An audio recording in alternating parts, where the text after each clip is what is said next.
Friends, how are you? I hope you are fit and fine.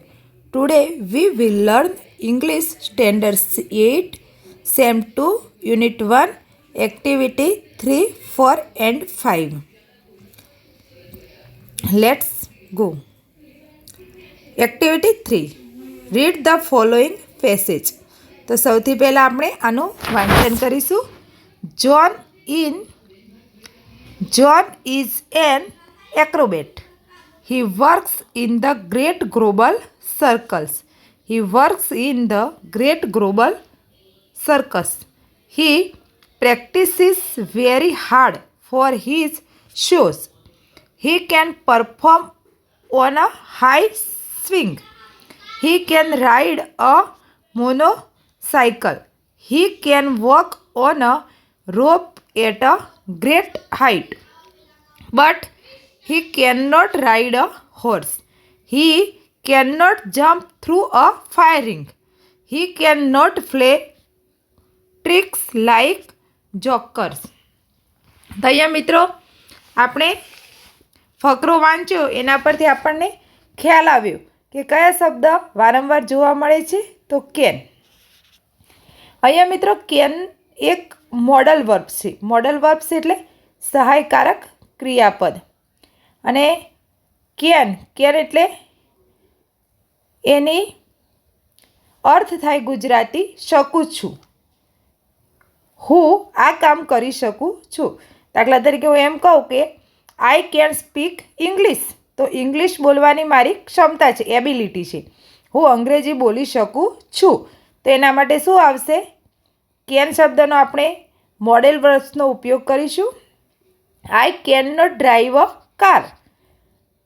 ઇનએબિલિટી એટલે કે અક્ષમતા છે, મારામાં એ કામ કરવાની ક્ષમતા છે નહીં. તો ત્યાં આપણે શું યુઝ કરીશું? Can not. Can you help me? કોઈને આપણે રિક્વેસ્ટ કરીએ કે વિનંતી કરીએ ત્યારે પણ આપણે કેનનો યુઝ કરી શકીએ છીએ. Can you help me? શું તમે મને મદદ કરી શકો? Can I come in? પરવાનગી માગવા માટે આપણે સ્કૂલની અંદર બોલીએ છીએ કે મે આઈ કમ ઇન. તેની જગ્યાએ કેન આઈ કમ ઇન? શું હું અંદર આવી શકું? ત્યાં પણ આપણે કેનનો યુઝ કરી શકીએ છીએ. આમ કેનનો ઉપયોગ જે આપણી કાર્ય કરવાની ક્ષમતા છે, અને કેન નોટ એટલે કે કાંટ, તો કામ કરવાની અક્ષમતા દર્શાવાય છે ત્યાં કેન નોટ, અને જ્યાં ક્ષમતા છે ત્યાં આપણે કેનનો યુઝ કરી શકીએ છીએ. અહીંયા જોન્સના કામ આપેલા છે. જોન્સ એક એક્રોબેટ એટલે સર્કસમાં કામ કરવાવાળો વ્યક્તિ છે, અને ગ્રેટ ગ્લોબલ સર્કસની અંદર એ કામ કરે છે. તો એ શું શું કરી શકે છે, ઉપરના ફકરાની અંદર જે વસ્તુ તે કરી શકે છે તે દર્શાવેલી છે કે હી can perform on a high swing એટલે ઊંચા હિંચકા પર એ ઝૂલી શકે છે. હી કેન રાઇડ અ મોનોસાયકલ. મોનોસાયકલ પર રાઇડ એટલે ચલાવી શકે છે. He can walk on a rope at a great height. ખૂબ વધુ ઊંચાઈથી એ શું કરે છે? દોરડા પર ચાલી શકે છે. But he can not ride a horse. પણ તે ઘોડો ચલાવી શકતો, ઘોડા પર સવારી કરી શકતો નથી. He can not jump through a fire ring. Fire ring એટલે આપણે સર્કસમાં જોઈ હશે જે રિંગ બધી બાજુ અગ્નિ સરકતું હોય, એમાંથી એ જમ્પ કરી શકતો નથી. He can not play tricks like jokers. અને જોકરની જેમ એ પ્લે ટ્રીક પણ કરી શકતો નથી. તો અહીંયા આપણે વાક્યો કેવી રીતે લખવાના છે તે જોઈએ. તો he can perform on a high swing. He can ride a monopoly cycle. He can walk on a rope at the great height.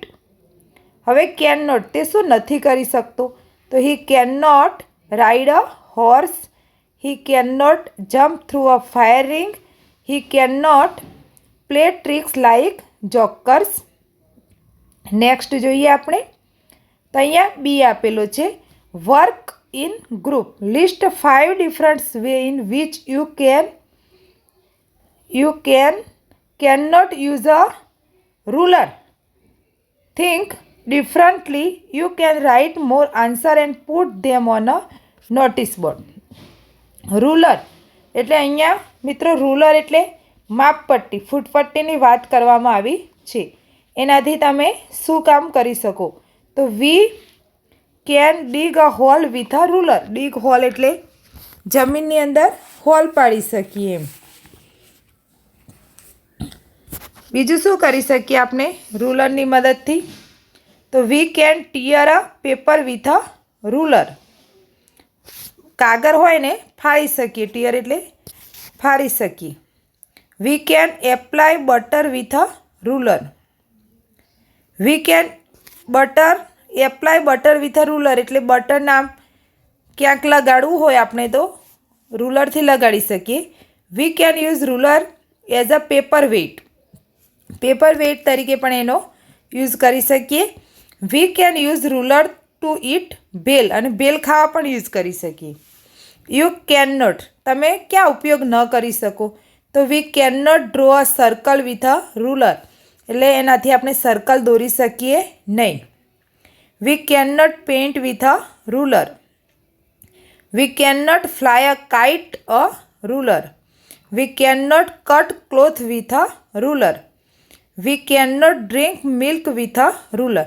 આના સિવાય પણ તમે તમારી રીતે વિચારીને અહીંયા સેન્ટેન્સ લખી શકો છો. નેક્સ્ટ જોઈએ.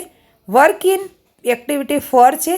Work in pair. What can you Pat dog for you? Complete the paragraph. Pat dog એટલે આપણે જે ગલુડિયું પાળ્યું હોય ઘરે તે પાળેલો કૂતરો. I have a Pat dog એટલે મારી પાસે પેટ ડોગ એટલે પાળેલો કૂતરો છે. It is very cute. કેવો છે? Cute. It has a long and silky hair. Its name is Tom. શું નામ રાખ્યું? Tom. It is like my family member. It can do many things for me. તે મારા માટે ઘણું કામ કરે છે. It can catch the ball when we play. જ્યારે હું રમું છું ત્યારે શું કરે છે? બોલ કેચ કરે છે. It can carry my school bag. મારી સ્કૂલ બેગને ઊંચી કરે છે. એના સિવાય શું કામ કરે છે? It can also carry my water bag. It can bring my shoes to me. It can bring the newspaper from the door. It can carry my basket when I go to the market. It can run a race with me. મારી સાથે દોડે પણ છે. આના સિવાયના પણ તમે અહીંયા લખી શકો છો. એક્ટિવિટી 5 જોઈએ. Read the 2 dialogues given blow. અહીંયા 2 ડાયલોગ આપેલા છે એનો આપણે અભ્યાસ કરીશું અને તમે ઘરે પણ આ રીતે યુઝ કરી શકો છો એને. Pinky says I am hungry. Pinky શું કહે છે મમ્મીને? I am hungry mummy. તમારે પણ ભૂખ લાગે ને તો મમ્મીને આ રીતે વાત કરવાની. I am hungry mummy. Can you give me some biscuit? તમારે જે વસ્તુ જોઈતી હોય મમ્મી જોડે માગવાની. Can you give me some chocolate? Can you give me apple? Mummy says here they are. Pinky says thank you mummy. Naina says I do not have mobile. મારી પાસે mobile છે નહીં. Can I use your mobile? હું તારો mobile ઉપયોગ કરી શકું? Meena says no sorry. ના, તું ઉપયોગ કરી શકે નહીં. Naina says it's okay. હવે શું કરવાનું છે? Work in pair complete and insect this dialogue. આપણે બોલીએ છીએ આઈ ડોન્ટ હેવ મની. મારી પાસે પૈસા છે નહીં. I went to buy a shirt. અને મારે શું ખરીદવું છે? શર્ટ ખરીદવું છે. તો આપણા મિત્ર જોડે આપણે શું માગવું પડશે? પૈસા માગવા પડશે ને. Can you give me 500 rupees? Your friend તો યસ કહે છે ને. એટલે શું કહે છે? યસ. Why not? કેમ નહીં? You thank you very much. I will return the money soon. Soon એટલે થોડા સમયમાં હું પાછા આપી દઈશ. Rashmi says my scooty has problem today. મારી સ્કૂટીની અંદર પ્રોબ્લેમ છે. I went to go to market. Can I શું કહે છે? Take your scooty?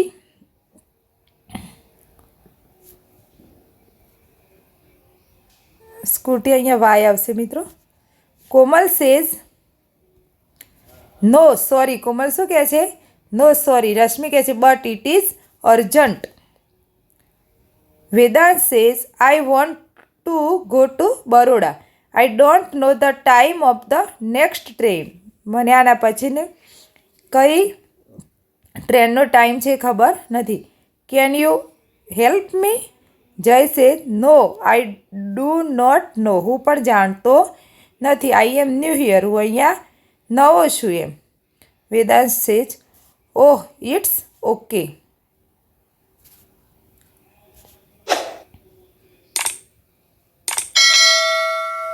આ રીતે મિત્રો આપણે એક્ટિવિટી 3, 4 અને 5નું કામ પૂરું કરીશું. નેક્સ્ટ વિડીયોમાં આપણે આના પછી આવતી એક્ટિવિટી 6, 7, 8નો અભ્યાસ કરીશું.